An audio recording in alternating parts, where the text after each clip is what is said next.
ở nhà về vào thăm con trai của bác, về đến quãng đường ấy không có người, không có nhà đâu, quãng đường ấy đấy là vô tình bác gặp cháu Mận bị họ. Lúc này em nói ấy, thì em có nghi ngờ ai không? Hoặc là bản thân em có ở ngoài ấy, mình có gây sự với ai không? Em Mận, thế em có nghi ngờ đến mẹ kế của em không? Hoặc là mẹ kế em thuê người đi làm? Thế bây giờ Cũng có khả năng đấy. thì em bảo là từ đấy giờ thì ngoài mẹ kế của em thì chẳng còn ai nữa.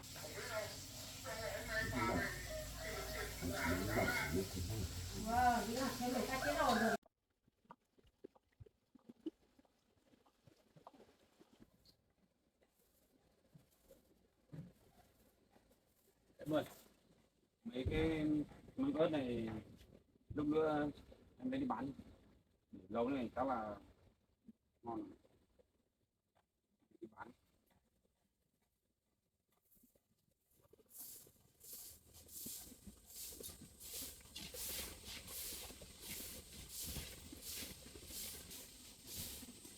Không biết là hôm nay bên công an có xuống đây để lấy lời khai ấy, để kiểm tra.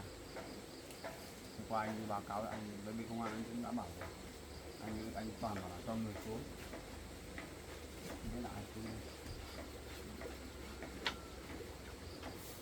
Trong tủ cái còn gạo nếp ấy, hôm nay em không được đi làm gì nhá. Hôm qua xảy ra anh sợ quá. Em ở nhà em nấu xôi để đi bán nhé. Mẹ đi hái cái lá ấy đi về rồi. Mẹ bảo đi mua đồ ăn nữa, chưa có về. Lúc nữa anh lại đi làm. Hôm nay có mẹ ở đây ấy, thì anh không lo mấy. Hôm nay em đi làm việc thì cứ cho mẹ anh đi theo nhá, toàn toàn để anh mới đi làm việc rồi. Sao đấy? Mẹ đòi mẹ à? Em đi cùng con đi. À, sáng sớm đã hư rồi à?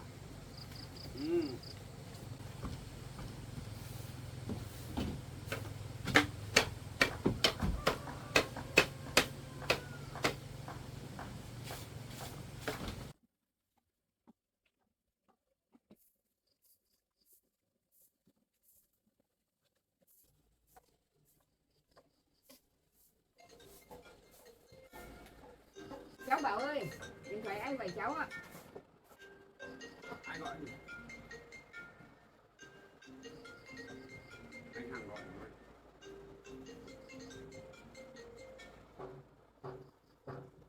Em nghe đây rồi. Em nghe đây. Có anh ạ.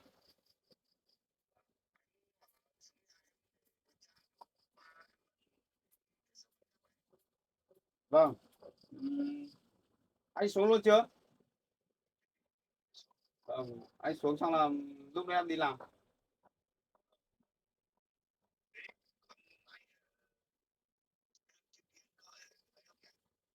À có mẹ em đây mà. Mẹ em đang ở đây.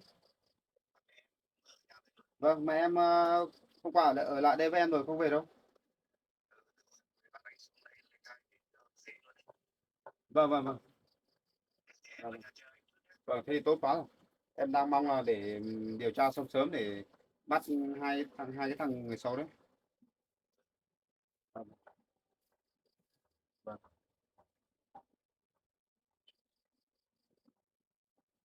Ok.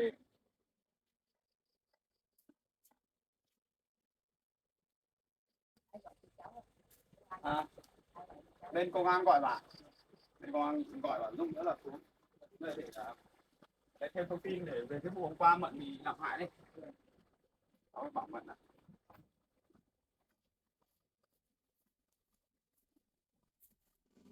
Nhưng mà anh Hằng vừa gọi cho anh.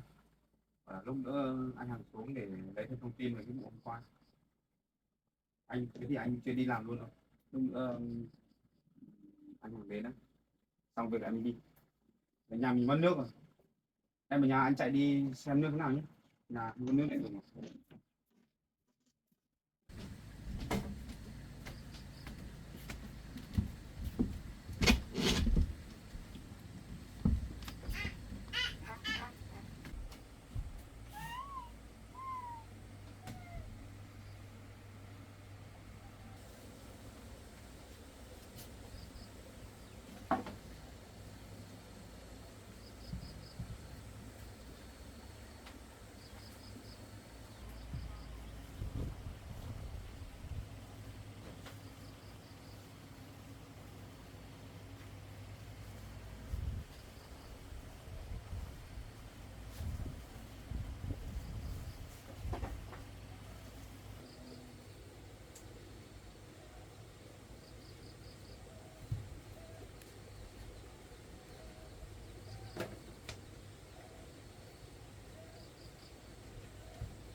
đâu bà? Người bé không mình mới lên nhà người em bé chơi. Trên nhà. Về sau này thì nhiễm nhỉ?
Mày đi mua đồ về à?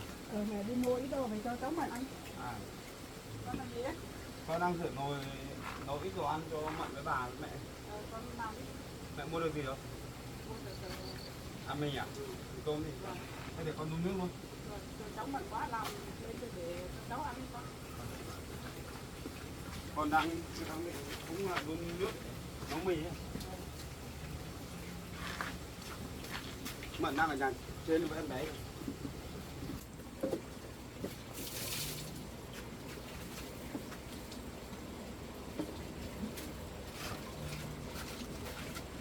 Có bún được không? Nồi này không có đâu. Anh hàng sao lâu hết nhỉ, chưa tôi xuống nhỉ? Chắc rồi. Sáng muộn giờ đi làm. Mẹ rửa cái vùng đấy à? Mẹ lên út cho vừa. Em ơi, không biết sao sau này bà nhiễu thế mẹ? Hay là ốm con? Không phải, chưa vùng chưa vừa gì. Sao làm cái gì cái chảo này cứ lấy bún này để vào con. Em bé nhiễu này chắc khả năng là sáng nay dậy sớm rồi mẹ. Dạ. Mọi lần là bé nó dậy muộn lắm. Thế mẹ lên nhà xem nhé. Các mẹ lên xem. Con đây ngồi chờ xem lúc nữa xem anh hàng không không. Con nào biết vào đây rồi đấy. Nước ở trong chuồng nhiều con phải thả ra. Em bé ngủ ra đây. Đấy. Đang trên nhà với bà. Em lấy gạo nếp ra để ngâm đi. Để tí nấu sôi luôn. Thế hôm nay mẹ giá tí mình cho là Con đang định bảo sáng nay sôi cơm ấy. Sôi cơm xong là tí nữa mẹ với Mận đi bán nhé. Đây con đây. Mẹ hái được ít lá tím này. À, mẹ lấy về để làm sôi màu á. Sôi màu ấy để nó đẹp. Cái này màu gì đấy? Nếu mà mình sôi lên màu tím luôn ạ. Tí màu đỏ đó. Vâng. Giờ phải cho Mận làm đồ ăn đi bán rồi. Hạn chế đi chợ đi rồi đấy. Đi lên núi lên rừng để hái đồ bán ấy. Nếu Con mà yên tâm tí nào. nếu mà đi con bận thì để mẹ đi theo. Vâng, hôm nay mẹ không bận gì mẹ ở lại đây đi. Mẹ đi theo được. Thì cho Trong mắt là trong non Mận gì đó. Mận thì ham làm việc nữa. mẹ Cứ đi hết theo nó rảnh lắm. rỗi em Mận lại đi. Con thì con đi làm con cũng không bảo được thì Mận ở nhà Mận không làm được thì Mận cũng buồn. Hôm qua mẹ gặp mẹ hơi lo lắm. Con nó hốt cả đêm qua con nó lo sợ nửa đêm đám người số nó đến. Cái thằng công an sao lâu thế nhỉ?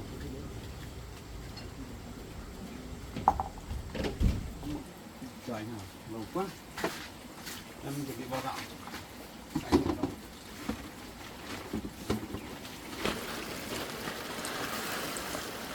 Sôi hết không?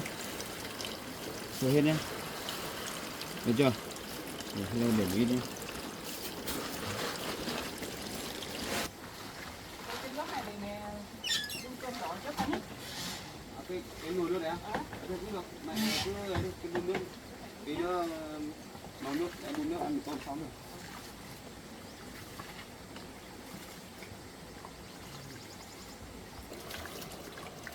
Gạo nhà mình là con đẹp hết. Gạo này con đi mua đâu. Hả? Cái nước vo gạo đấy em lấy về để rửa mặt đấy, cũng tốt lắm đấy. Rửa mặt cho trắng sao? Không nhịn nào. Em vo gạo nhé. Mẹ mua cả kẹo cả. Mẹ mua cặp kẹo đấy con ạ. Lấy cho em bé. Con mang đi cho em bé nhé. Có kẹo cho em bé. Mẹ chú đáo thế. Này, bố cho kẹo này. Bố cho kẹo cho con này. Cho thạch nhá, cho thạch này. Kẹo nữa này. Anh cho anh. Anh mà đến à? Anh lên nhà đi. Em chờ anh mãi. Có muộn giờ em đi làm.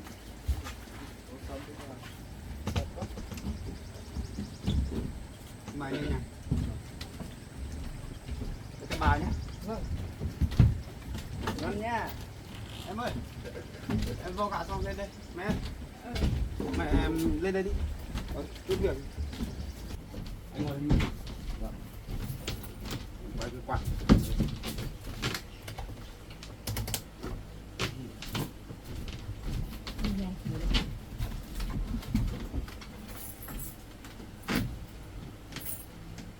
Anh thật không ngờ qua em mận thì hiểu anh với cô về lại xảy ra chuyện này. Em sợ thật đấy.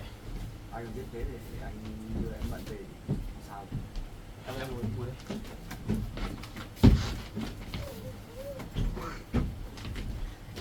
Bác lên ngồi bác. Cũng may là cái lúc mà Mận gặp chuyện là gặp được mẹ em đấy. Nếu không là không biết phải làm nào nữa. Ngồi ghế đi, bác ngồi đi. Thôi bác ngồi đây được. Bác ngồi Để trên. cho cán bộ làm việc. Bác ngồi đây được. Thế mẹ ngồi tạm ở ghế đi. Thế thì mọi chuyện hôm qua là như thế nào nhỉ? Kể sự tình để anh em. Mẹ kể đi. Mẹ qua là- như thế nào mẹ bảo anh Hằng đi. Hôm qua là bác gặp à? Vâng, cháu cán bộ hôm qua bác ở nhà về vào thăm con trai của bác. Về đến quãng đường ấy hết không có người, không có nhà đâu, quãng đường ấy đấy. Là vô tình bác gặp cháu Mận bị bác vô tình về gặp hai thằng ấy nó đang bắt cóc cháu Mận này. Lúc đầu bác không biết cháu Mận đâu.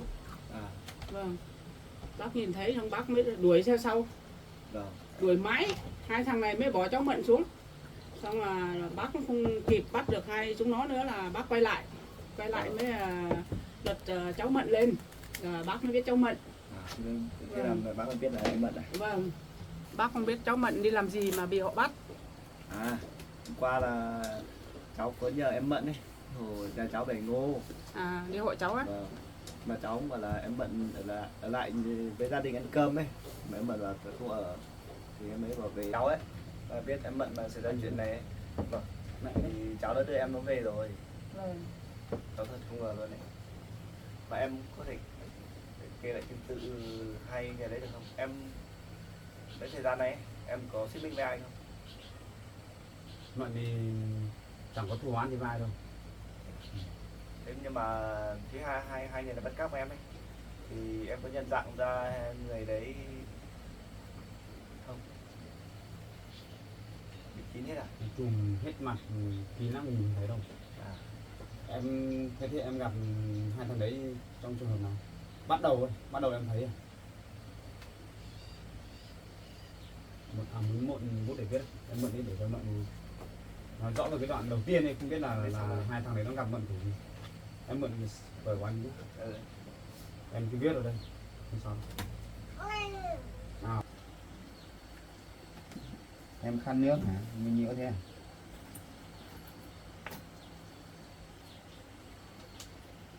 Được chưa?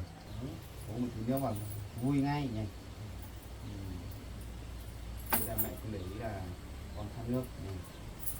Em không biết rõ ràng từ bắt đầu em gặp thằng ấy đến lúc em bị bắt ấy, em nhớ đến đoạn nào em không biết đâu. Để cho anh Hằng nắm rõ tình hình, nắm rõ chuyện bắt đầu từ đâu.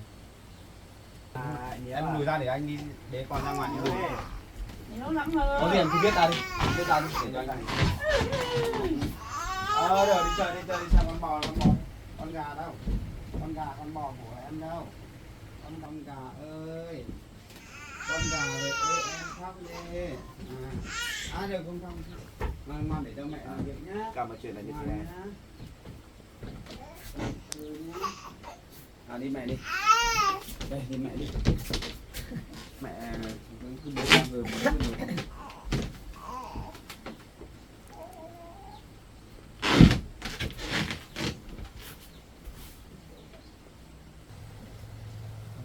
Thế cũng khó đấy. Bịt kín hết thì bây giờ sao nhận dạng ra được? em không nhìn được rõ một tí nào, không có đặc điểm nào để nhận dạng, chỉ biết là hai người thôi. Hai người hôm qua mẹ nhìn thấy cũng bị hết con ạ. Không nhìn thấy rõ đâu. Mà hai người đấy đi xe hay đi bộ? Đi bộ thôi. Đi bộ. Nếu mà đi xe máy thì mình có thể nắm được biển số xe chứ, thì mình điều tra từ đăng ký xe thì nó dễ. Bác về thấy cũng chẳng thấy cái xe nào ở đấy. Chỗ ấy vắng lắm cháu ạ. Chắc hai thằng này chắc nó đi theo đường.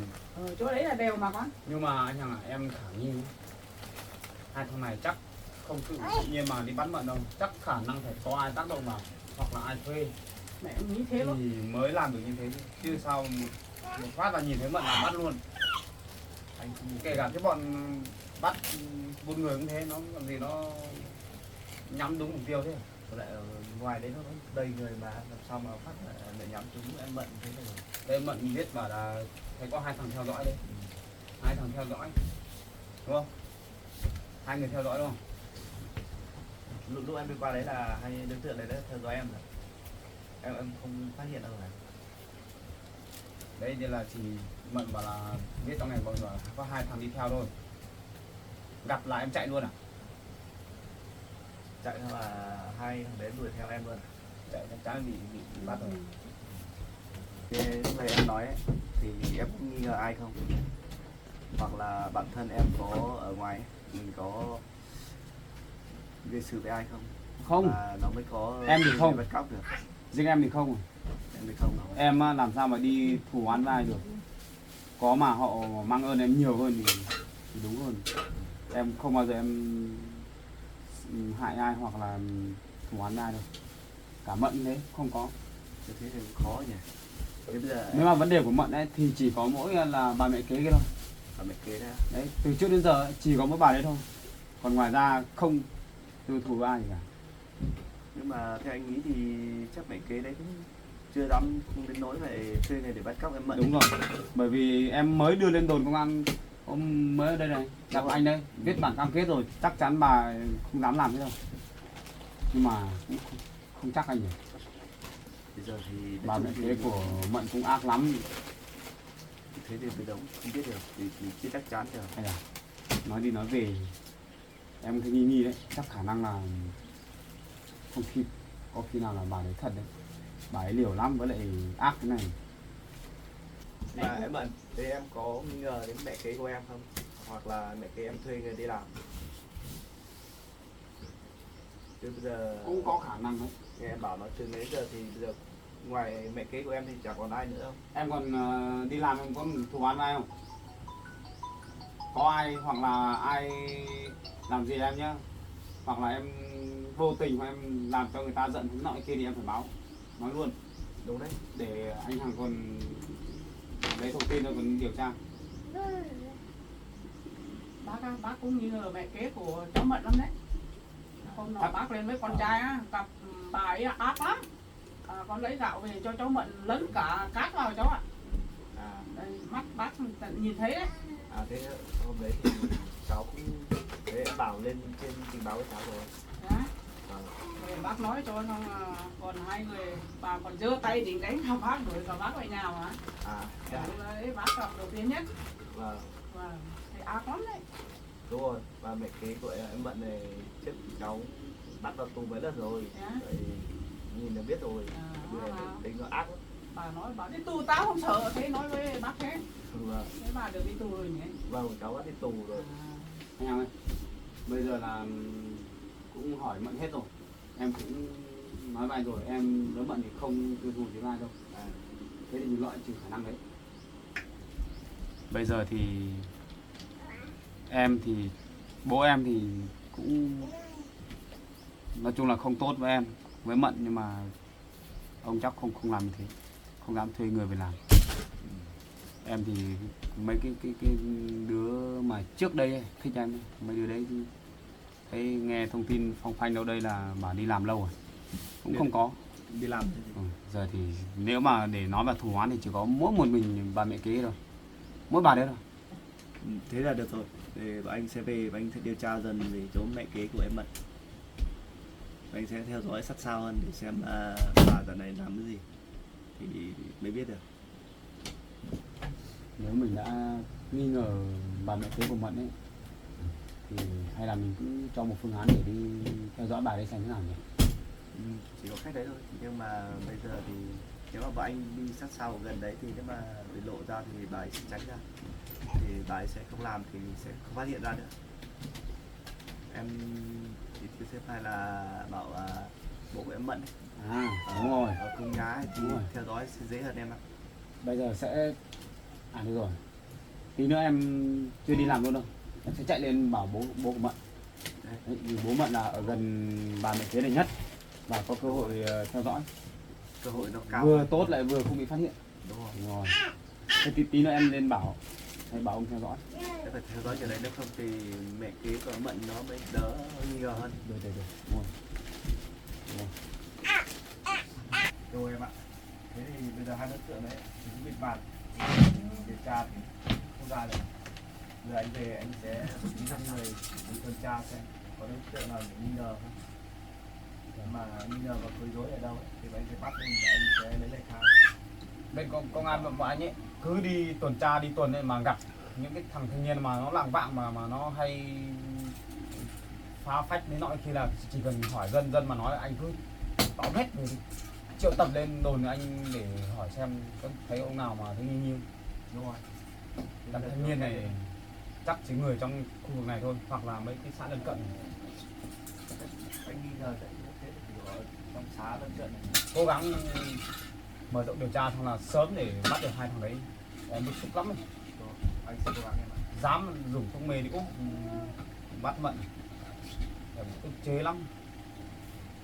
Hơn rồi em ạ. Mọi chuyện thì cứ tiến hành thế thôi. Bây giờ anh còn về cái số công việc. Vâng. Rồi anh sẽ bố trí thêm người để đi điều tra tiếp. Cứ như anh em mình thống nhất thôi. Và sau khi anh về là em sẽ lên trên gặp bố của Mận, em sẽ có cách để bảo bố của Mận theo dõi bà đấy. Bây giờ chỉ nghi ngờ mỗi bà đấy thôi. Giờ thì chẳng có ai để nghi ngờ đâu, chỉ mỗi bà đấy thôi. Như bọn em với Mận sống tốt thế này thì làm gì có ai hại, đúng không? Đúng rồi. Nhìn là biết rồi, rõ ràng luôn, mình có làm hại ai bao giờ đâu. Nghi ngờ lúc bạn đấy đâu, mình cứ theo dõi xem, nếu phải thì mình xử lý, nhưng mà không phải thì thôi mình lại đổi phương án khác. Đúng rồi. Chỉ có mỗi bạn đấy thôi. Thế thì chỉ có thế thôi. Vâng, thì bây giờ anh còn nhiều việc nữa, anh xin phép nhé. Vâng. Các em nhé. Vâng. Nói chào bác. Thế con trai của bác nói thế cháu cố gắng giúp con trai của bác thôi nhé. Vâng, cháu sẽ cố gắng giúp bác. Vâng, vì em Mận cũng là người tốt mà, lại không lấy hộ cháu nữa. Cháu sẽ cố gắng. Vâng, bảo cho cháu. Vâng, có gì đâu. Vâng. Cảm ơn nhé. Vâng, cháu chào bà nhé. Vâng.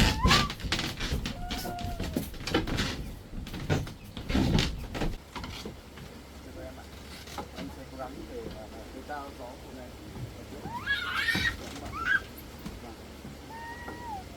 Mà lại công bằng cho em Mận đấy. Mà em nhớ về Lan ấy, nhớ về Em cũng đi luôn. Đi để bảo bố của Mận luôn. Ăn sáng. anh đi đây. Vâng anh. Đi cho em ơi. Cháu về nhá. Vâng. Em đi pha mì cho bà với mẹ ăn. Anh chắc phải chạy đi trên kia lắm.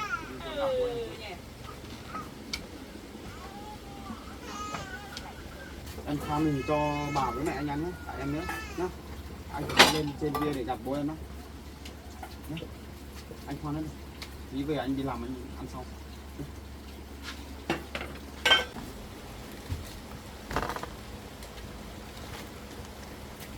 Không biết ăn á, biết rồi ăn á.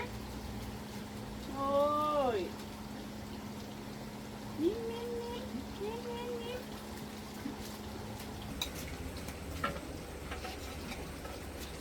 Cà rốt mắm ăn nhá.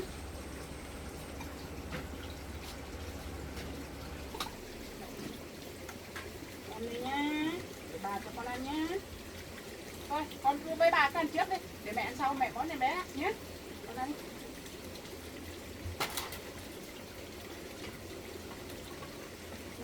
Man này. Bé ơi, đây này. Cháu ăn gì cơm đi. Vâng, ba ăn mà. Ở đây bà cho con ăn. Ngon nhỉ. Ngon thật đấy.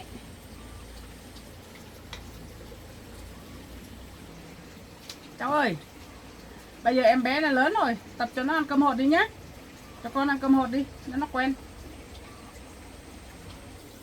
Cho cháu ăn cơm, ăn cháo nhiều mai lại con ăn được cơm hột đâu, con nhé. Cho tập ăn nó quen. Này bà cho con này. Ơi, ngoan lắm nha. Giỏi lắm thôi.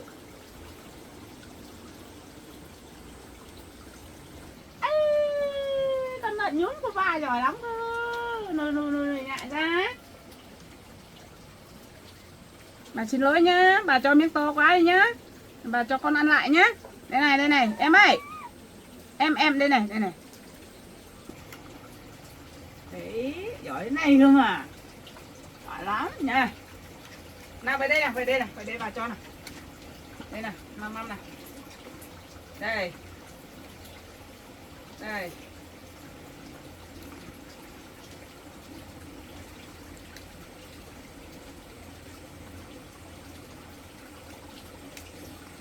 Em à. Đấy, giỏi chưa?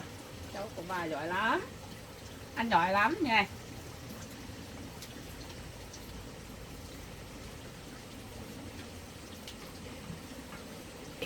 Này. Cái đấy là bà cho ăn này. Giỏi lắm cơ. Cháu của bà giỏi lắm. Con ơi, ăn sáng xong mình xôi đi. Xôi xong mình đi bán để họ kịp ăn trưa ấy.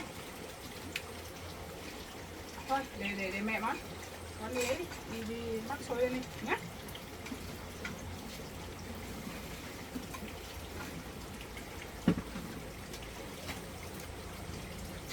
Đây em à. Em. Để mẹ đi làm xôi nhá. Em à. Đây. Cái này cho bà xin này.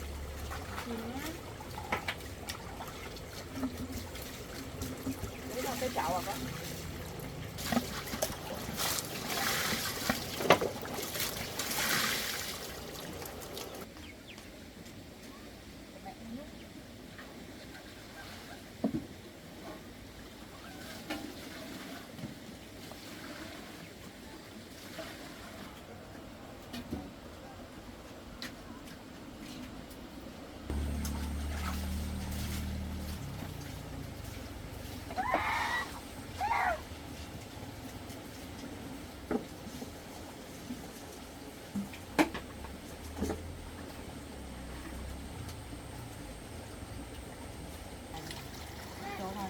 Chặt nhé, con nhé.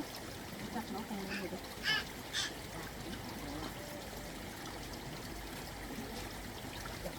Tập làm mới quen nhé. Đi làm xôi thế này đi bán buổi sáng này con ạ. Họ đi học họ ăn nhiều ấy. Đi vào rừng làm vất vả lắm. Bây giờ đi làm lấy xôi để bán rồi nhé.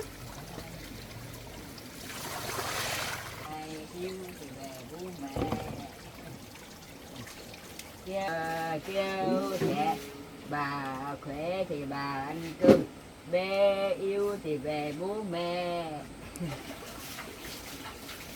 Cái chành cái đang thường để cho bà nấu cơm này, cái chành này bà chìm nha.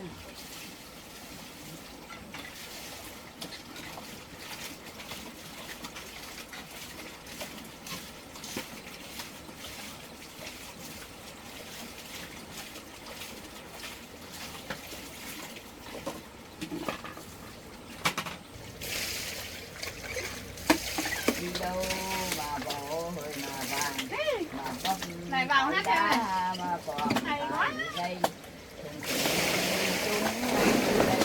chẳng đá nào vấp chẳng đây nào còn Hay quá. Yeah. đón cơn tôi tầm mù mịt Bà nhiều văn nhiều thơ thế nhỉ bà cụ ấy nhỉ. ngày xưa bà học nhiều đấy. Nhá. Bà hát hay rồi đấy bà. Còn về thăm con Nào, cùng đúng rồi, đúng quê, thăm rồi. cha thăm mẹ có về thăm anh Không hát đấy. Ăn đấy. mình Ghét lắm. Núm. không có tay nữa.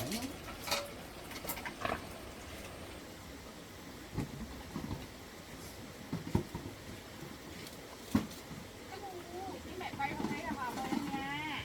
Cả nhà nha.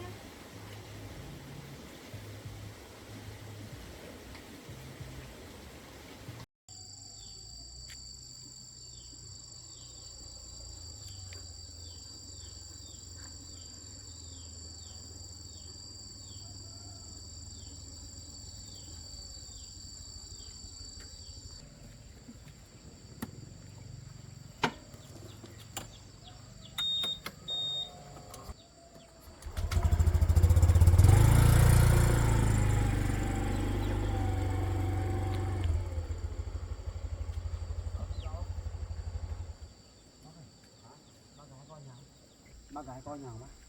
Có nhà đó. Có nhà gì? Vào nhà đấy cháu. Cháu đang có tí việc muốn gặp bác. Vào nhà đấy.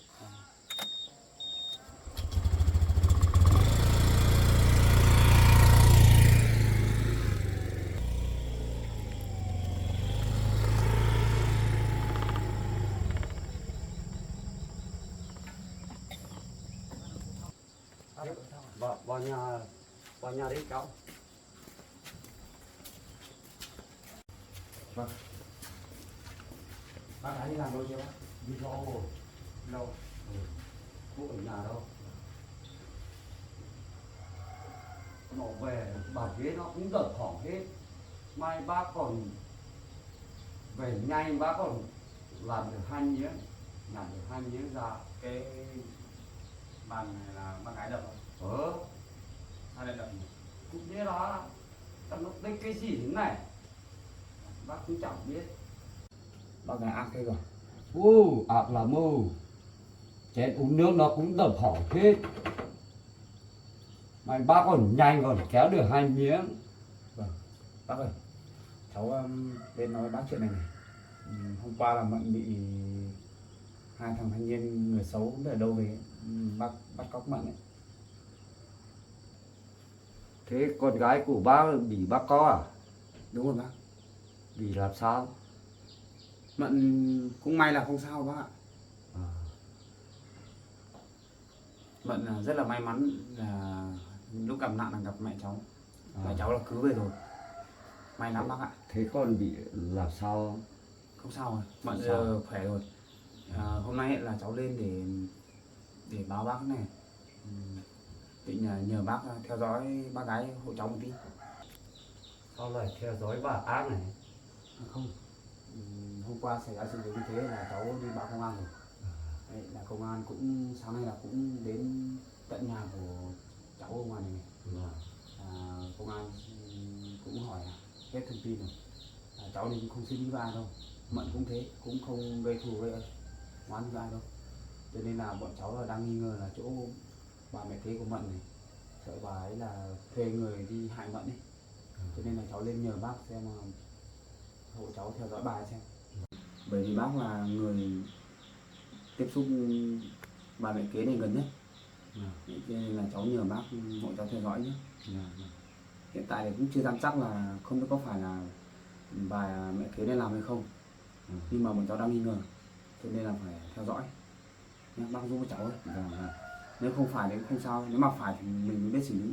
Còn hiện tại là 2 thanh niên kia là bọn cháu không phát hiện được ra, không biết là ai, cũng không nhận dạng được cái đối tượng đâu nhé.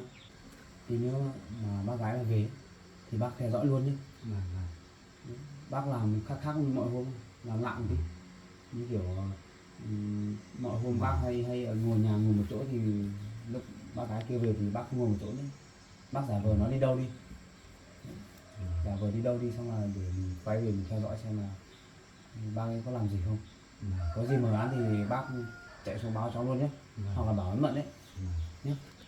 Thôi cháu xin phép đây, cháu phải về luôn đây, không tí nữa bác gái về lại bị phát hiện. Mà có gì bác có thông tin gì bác cứ xuống báo cho mận, hoặc là báo cho mẹ của cháu ấy, cháu đang ở mận nhé. Thì cháu về nhá, cố gắng với cháu nhé, cháu phải về luôn.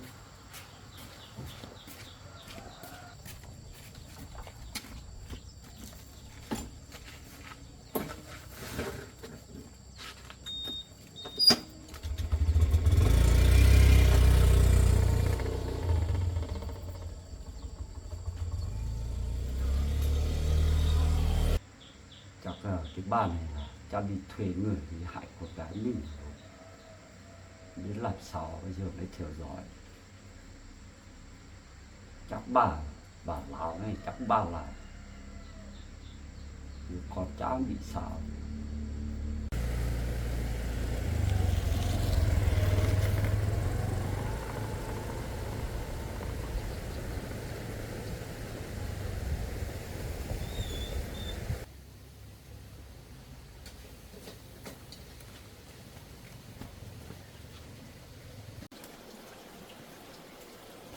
Từ lâu ra cái tiếng này nè. Tôi vẫn còn tiếng à. Con trai của mẹ chưa thấy về. Mẹ. Con lên nhà bố của Mận về rồi. Con lên đấy về rồi. Dạ. Có thấy không con? Có thấy bố? May quá bà mẹ kế của Mận hồi đấy Dạ. đi làm rồi không ở nhà đâu. Con dặn bố của Mận rồi là hộ con theo dõi bà ấy xem. Đúng rồi con ạ.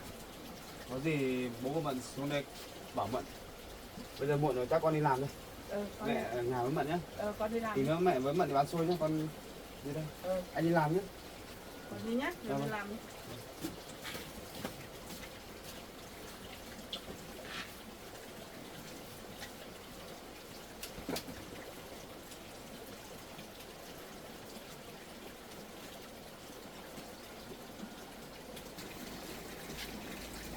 Chín rồi con ạ, mình lấy ra đi xong mình đi bán nhé.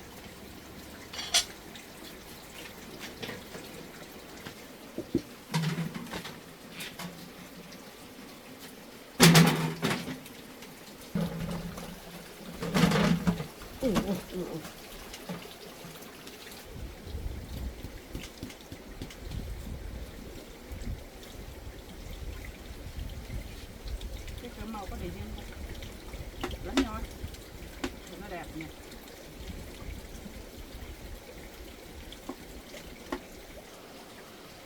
Trông ngon quá con nhỉ. Ngon thật đấy. Làm được màu thế này quá đẹp con nhỉ. Chắc đi bán được nhanh lắm đấy.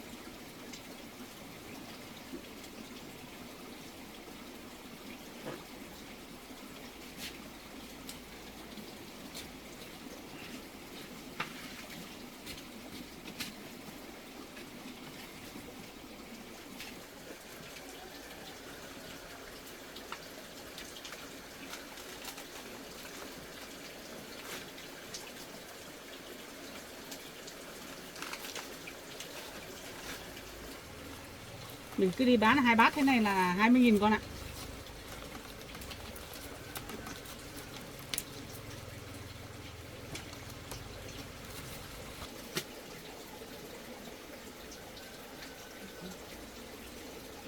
Con cứ cho 2 bát vào vơi cho con ạ.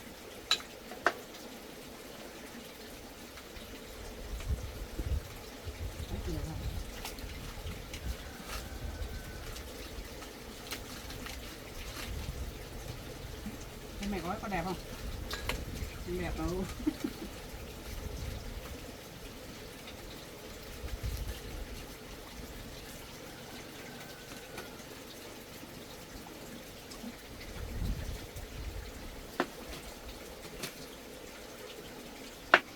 Chưa con trai của mẹ lúc còn nhỏ thích ăn xôi lắm. Chắc hôm nay bận không hề thấy cái này rồi, thấy xôi rồi, thấy thêm thích lắm nó. Ít thôi.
Coi mà mình đi bán với con nhỉ. Một.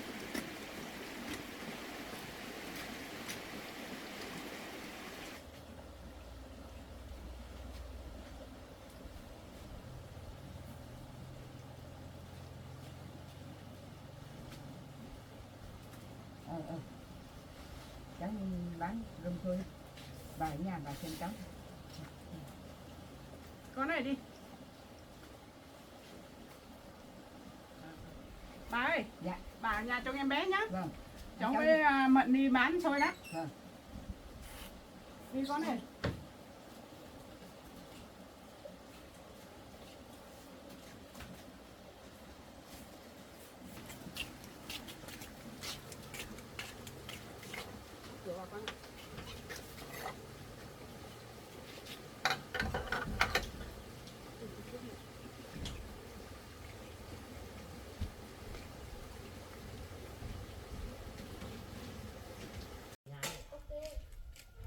Nhiều tiền này.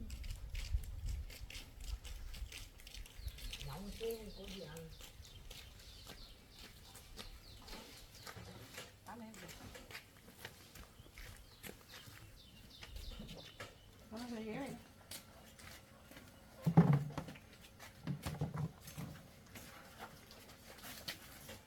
Cô ơi, bán gì cô?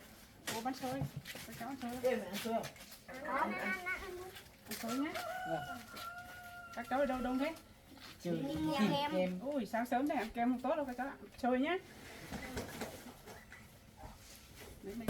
Xôi ăn kem rồi thì bố mẹ đánh ấy. Đúng rồi. Bao nhiêu nghìn một gói cô? 20.000 cháu ạ. Cháu 2 gói.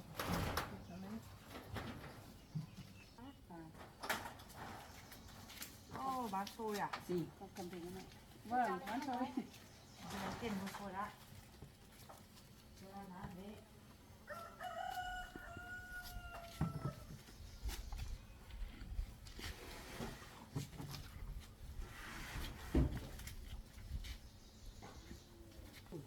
Nào, mua một gói nào. Chị mua thôi. À. Nhiều thế.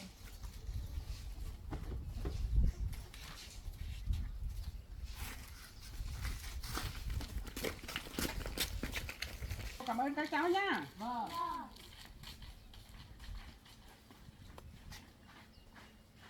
Còn 5 gói là hết con nhỉ. Bán được nhanh rồi đấy.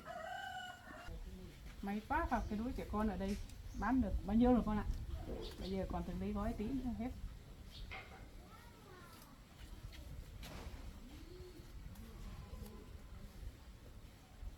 Con đói không, con ăn đi.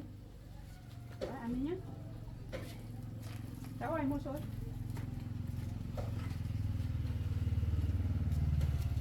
Nói một quả xôi này bao nhiêu tiền? 20.000 đó. Bà cảm ơn nhá. Vâng. Mẹ ăn. Con đói ăn. Con ăn đi. Ngon lắm con ạ. Dẻo lắm. Nhiều. Bà ơi mua xôi bà. Gói 20.000 bà. Cảm ơn bà nhé.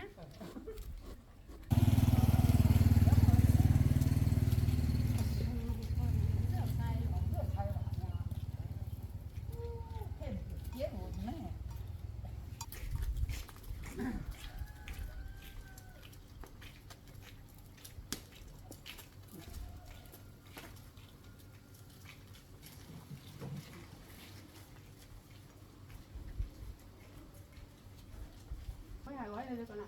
Đứa ai về mua nốt cho mình được về nhỉ? Nắng lắm. Bà ơi mua xôi à? Hai gói. Vâng, gói 20.000 á. Vâng, đây 50.000 mua 2 gói. Vâng vâng. Cảm ơn bác nhé. Vâng.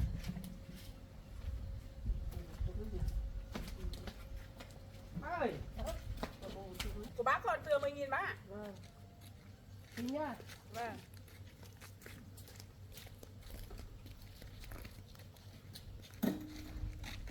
Đây nhé.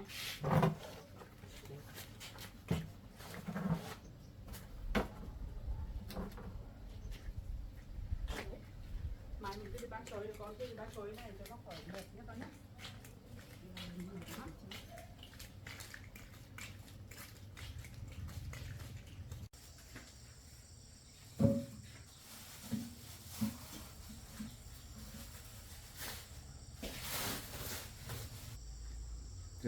Nó cược trừ cái bảng đó.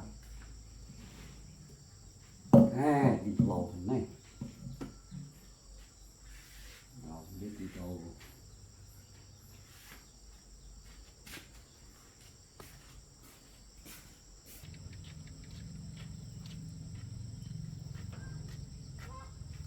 Kêu này hôm nay nhà dép hơi khó đấy nhà. Dép hơi khó, để dép đấm về.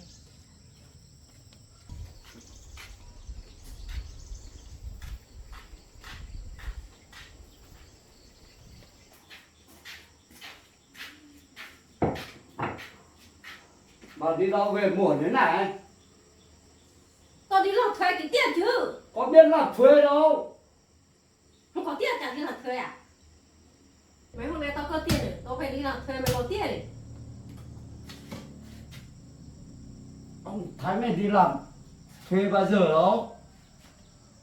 Suốt ngày đi bịt con gái thôi. Trộm tiền con gái thôi. Bây giờ tao dùng hết rồi, tao phải đi làm thuê chứ. Đi làm thì làm. Đây chẳng biết. Này hộ làm thịt một tí. Đây có một tí điện này ban nhá. Mua được thịt rồi. Làm đi. Bà cứ làm đi. Tao không làm đâu. Cứ làm đi. Để đấy. Tiền này lượt thật đấy. Nó tí dạo cũng lửa.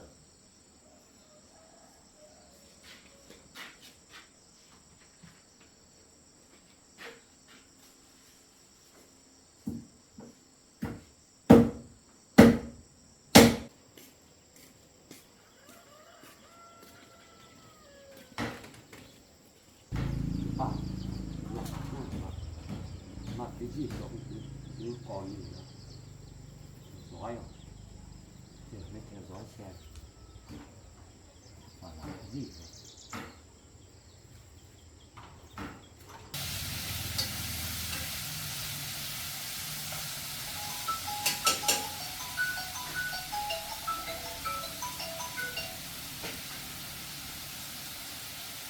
Alo. Bà từng được chuyện đấy đâu rồi? Chị đi rồi. Các cháu phải từ từ nhá. Trong ngày hôm nay bà là cũng chuyển tiền. Bà ăn biết đấy nhá. Wow, các cháu từ từ thôi. Ôi từ từ với bà đâu. Từ từ mấy hôm đã. Mày hôm đến nào? Bác chưa có đâu, từ từ mấy hôm. Bác mới đi tìm. Trong ngày hôm nay bà cũng kiếm được rồi bà ăn biết đấy nhá. Vâng, biết rồi. Bà đi làm thuê về sắp chết rồi. Các cháu giờ bác mấy hôm đã.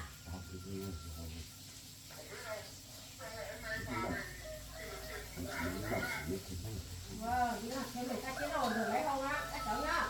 Vâng.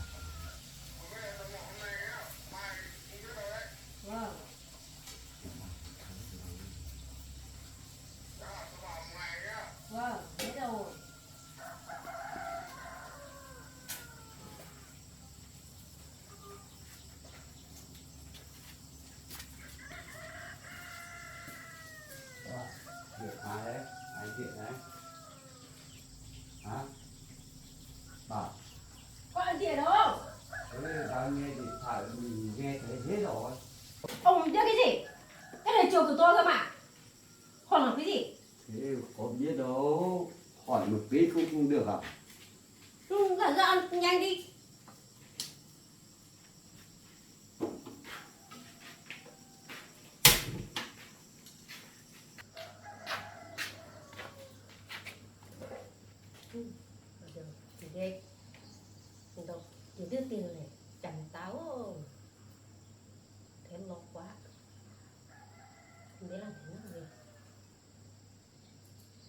thầy cũng không được, không được tiền.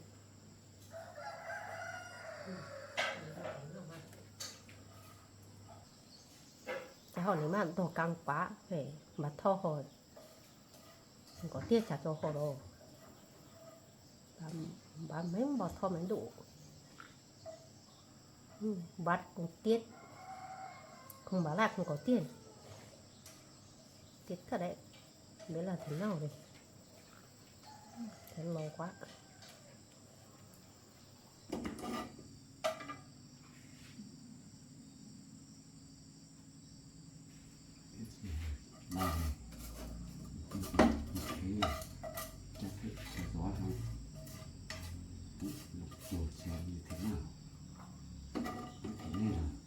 biết rồi, theo dõi thấy